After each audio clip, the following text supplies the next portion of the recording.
মিষ্টি হলে ভালো লাগে। দেখুন আমার রান্নাটা হয়ে গেছে, বেশ শুকনো হয়ে গেছে, প্রত্যেকটা ভাজার দরকার নেই।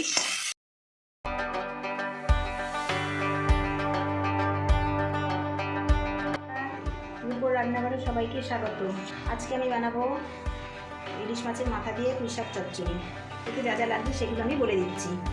এতে আমি বেশি কিছু মশলা দেবো না। এখানে সামান্য পরিমাণে পাঁচফোড়ন নিয়েছি, ফোড়নের জন্য অর্ধেকটা আমি শুকনো লঙ্কা নিয়েছি, আর এখানে সাদা সর্ষে আর অর্ধেক লঙ্কা কাঁচা লঙ্কা বাটা নিয়েছি, আর এখানে একটা আস্ত ইলিশ মাছের মুড়ো আর তেলটা ভেজে রেখে দিয়েছি। এবার আমি রান্নায় চলে যাচ্ছি। দেখুন বন্ধুরা, আমি সব কিছু রান্নায় কুকারে করি। কুকারে আমি বাঁধাকপি যা যা সবজি থাকবে সেগুলো দিতে পারি। আমি এখানে বাঁধাকপির পাতা দিয়েছি, অল্প পুঁই শাক দিয়েছি একটা ছোট্ট ধরনের আলু লম্বা করে কেটে, আর দিয়েছি এখানে পটল আছে, একটু বরবটি দিয়েছি, আর বিশেষ কিছু নিয়ে নিই। এখন বন্ধুরা আমার তেলটা গরম হয়ে গেছে। এবার আমি শুকনো লঙ্কা দিয়ে দিচ্ছি, পাঁচফোড়নটাও দিয়ে দিচ্ছি। এটা একটু লাল লাল হলে পরেই আমি সব সবজিগুলো ছেড়ে দেবো। এখন আমি সবজিগুলো এর মধ্যে দিয়ে দিচ্ছি।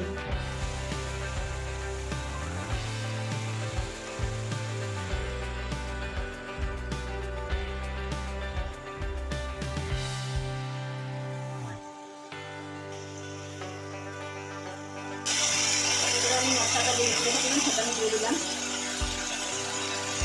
এবার আমি লবণ দিয়ে দিচ্ছি।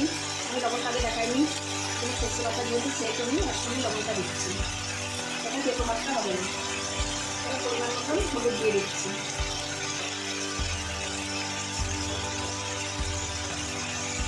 একটু অল্প মশলাতে এই শাকটা রান্না করবো আমি।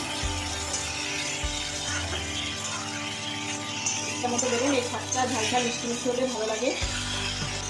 এটা একটু সামান্য পরিমাণে একটু চিনি দিয়ে দিলাম, মিষ্টি মিষ্টি হলে ভালো লাগে।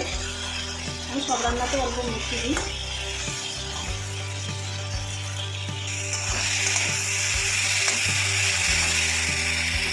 এখন বন্ধুরা শাকটা রেখেছি, লাগে না যেহেতু একটা চিনি দিয়ে দিয়েছিলাম। পুরোটা আমি আগে থাকতে ভেজে রেখেছিলাম, সেটা আমি দিয়ে দিচ্ছি। দিয়ে নাড়াচাড়া করবো। খুঁটি দিয়ে ভেঙে নিলে হবে, আপনারা চাইলে আগে থাকতে ভেঙে নিতে পারেন।